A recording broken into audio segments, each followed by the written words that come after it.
Some of angles of any triangle is always 180 degree. कोणत्याही ट्रायंगलच्या अँगलची सम ही नेहमी 180 डिग्री असते. इव्हन तुम्ही पेपरवर जर एक ट्रायंगल ड्रॉ केला, रॅन्डम ट्रायंगल ड्रॉ केला आणि प्रत्येक अँगल जर एक्झॅक्टली मेजर केला, त्याची ॲडिशन केली, ही ॲडिशन नेहमी 180 डिग्री असणार आहे. हे आपण मॅथमॅटिकली प्रूव्ह करू शकतो का? हो, अगदी सोप्या वेळी आपण हे प्रूव्ह करू शकतो. त्यासाठी फक्त आपल्याला एक सिंपल कन्स्ट्रक्शन करायचं आहे आणि 2 बेसिक थेरम माहिती पाहिजे. एक आपण ट्रायंगल कन्सिडर केलेला आहे, ट्रायंगल ABC. मला दाखवायचे अँगलची सम म्हणजेच काय A + B + C = 180 डिग्री.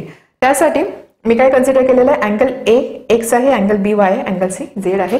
एक मला कन्स्ट्रक्शन करायचं आहे. कन्स्ट्रक्शन काय करायचं, ट्रायंगलची कोणती एक साईड कन्सिडर करायची. For example me side consider केली BC.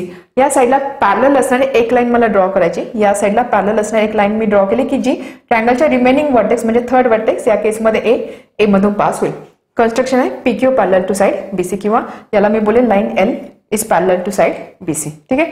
त्यानंतर थेरम मला कोणतं माहिती पाहिजे, 2 पॅरलल लाईन आणि एक ट्रान्सव्हर्सल, त्यामुळे डिफरंट अँगल्स फॉर्म होत आहे आपल्याला माहिती आहे.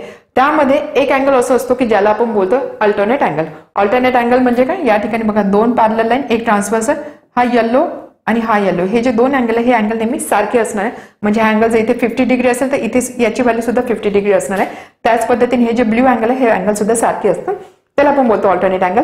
अल्टरनेट अँगल कसे आयडेंटिफाय करायचे, ते नेहमी झेडच्या शेपमध्ये असतात. झेडच्या शेपमध्ये म्हणजे हा अँगल आणि हा अँगल या ठिकाणी दिसत आहे बघा, झेडचा शेप आहे हा अँगल आणि हा अँगल, हा सुद्धा एक झेडचा शेप आहे. हे 2 अँगल सारखे आहेत. ठीक आहे, आठवत आहे. आता याचा यूज आपण कसा करणार आहोत, या ठिकाणी बघा 2 पॅरलल लाईन दिसत आहे. आपण कन्स्ट्रक्शन केलंय 2 पॅरलल लाईन, एक ट्रान्सव्हर्सल, 2 पॅरलल लाईन, एक ट्रान्सव्हर्सल. इथे सुद्धा अल्टरनेट अँगल फॉर्म होतील. कसे, हा अँगल आणि हा अँगल झेडच्या शेपमध्ये अँगल दिसत आहे. म्हणजेच काय, हा अँगल आणि हा अँगल हे दोघं सारखे असणार आहे. हा जो अँगल Y आहे तर हा अँगल सुद्धा किती असणार आहे, Y.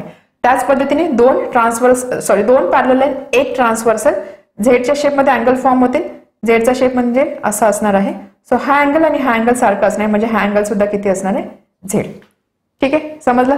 हा थेरम आपण यूज केला. आता त्यानंतर जर तुम्ही इथे केअरफुली ऑब्झर्व केला, आपल्याला काय मिळत आहे, एक अशी लाईन दिसते. त्यानंतर हा आहे अँगल Y, हा आहे अँगल X आणि हा आहे अँगल Z. इथे आपण यूज करू शकतो अँगल्स इन लिनियर पेअर. आपल्याला माहिती आहे एक स्ट्रेट लाईन आहे आणि इथे जसे अँगल्स दाखवलेले असेल याला आपण बोलतो अँगल्स इन लिनियर पेअर. याची सम नेहमी किती असते, 180 डिग्री. याची सम नेहमी असते 180 डिग्री. म्हणजेच काय, X + Y + Z ही सम किती असणार आहे, 180 डिग्री. यामध्ये X म्हणजे काय, A, Y म्हणजे काय, हा अँगल, किंवा मी बोलू शकते हा अँगल म्हणजेच काय, B, आणि Z म्हणजे काय, हा अँगल म्हणजेच angle C. That means angle A plus angle B plus angle C is equal to 180 degree. Hence proved. Sum of angles of any triangle is always 180 degree.